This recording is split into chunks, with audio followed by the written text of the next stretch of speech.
It is 11 a.m. in J'Maine and Chad. It's 1 p.m. in Damascus. I'm Monita Rajpal. And I'm Zain Verjee. This is World One live from London. If you could save the lives of 1 million children, would you? Well, the charity UNICEF says we have the opportunity to do just that if we act now. The children's charity is using social media to try and stop a deadly famine in a part of Africa called the Sahel, a huge region that's endured one drought after another. We begin our coverage with John Voss.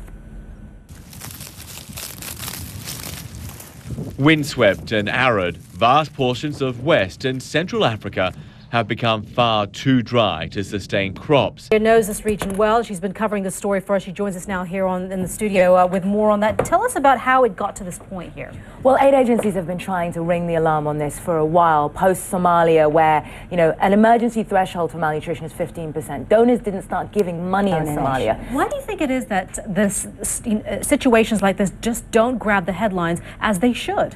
Well, I think when in the UK and the US and across Europe, people are having to deal with the reality of, you know, tightening their purse strings. We thank you very much for that, Emma Alblug. You're here in our studio. Zain? As you've been hearing, a lot of the problems across this region stem from a lack of rain. Let's bring in meteorologist Jen Delgado on that right now. Jen? Hi, Zain, you're right. And we talk about the Sahel region, and we go from an area from... Back over to you two. Jen, thank you so much for that. We want to switch gears and report on another story that we're following here on World One. It's the race for a Republican presidential nomination. 2 states and the District of Columbia are holding primaries today in the United States. Now, at stake are the votes of more than 100 delegates, the people who will formally select a candidate to run for president. 3 of today's primaries will open in less than an hour. And we go now to CNN political editor Paul Steinhauser, who joins us now from our Washington studio. Paul. Good morning, Monita. Yes, you know, Wisconsin may be one of Rick Santorum's last chances to try to change the conversation here. One of his last chances to maybe try to slow down Mitt Romney. Interestingly enough, despite Romney's confidence, there is some new polling information out there that could be some cause for concern for him. Yeah, it definitely could be. And we're looking ahead now to the general election with the assumption that Romney will clinch the nomination and become the Republican nominee. Pushing for peace, but backing one side in a war. The international community is taking 2 approaches at once to resolving the conflict in Syria. While the UN Security Council supports Kofi Annan's peace plan, the US, UK and France are giving material aid to the opposition Syrian National Council. Now that has rejected the UN plan and pledged to pay rebel fighters. So can both positions exist side by side, or does Annan's plan undermine the opposition? Lord David Owen has served as Britain's foreign secretary and played a leading role in trying to negotiate an end to war in the former Yugoslavia. He joins us now here in the studio. Sir, thank you very much for being with us. How could this possibly work? Where on the one side we have these member countries of the United Nations supporting Kofi Annan's peace plan on Syria, yet on the other side we're hearing now that they are actually helping the Syrian opposition and arming them with materially.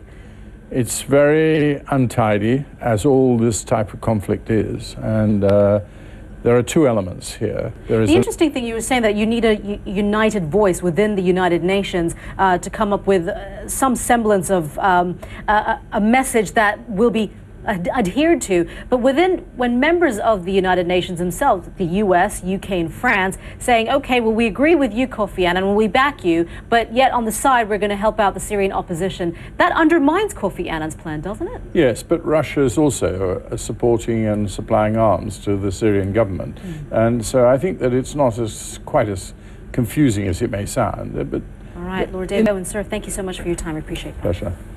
Held captive for more than a decade, 10 hostages were released from the Colombian jungle yesterday. Football experts say this is their weakest squad for years. Manchester United have taken another big step towards retaining their English Premier League title.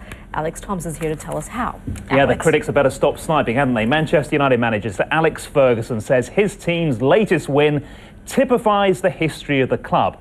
Everyone talking, also getting everyone talking. Remember the transgender contestant we spoke about last week? She was booted out of the upcoming Miss Universe Canada beauty pageant. Well, after the story made headlines around the world, the pageant organizers apparently had a change of heart. World One live from London. I'm Zain Verjee. I'm Monita Rajpal. Thank you for joining us. We'll update you the headlines at the top of the hour right here on CNN.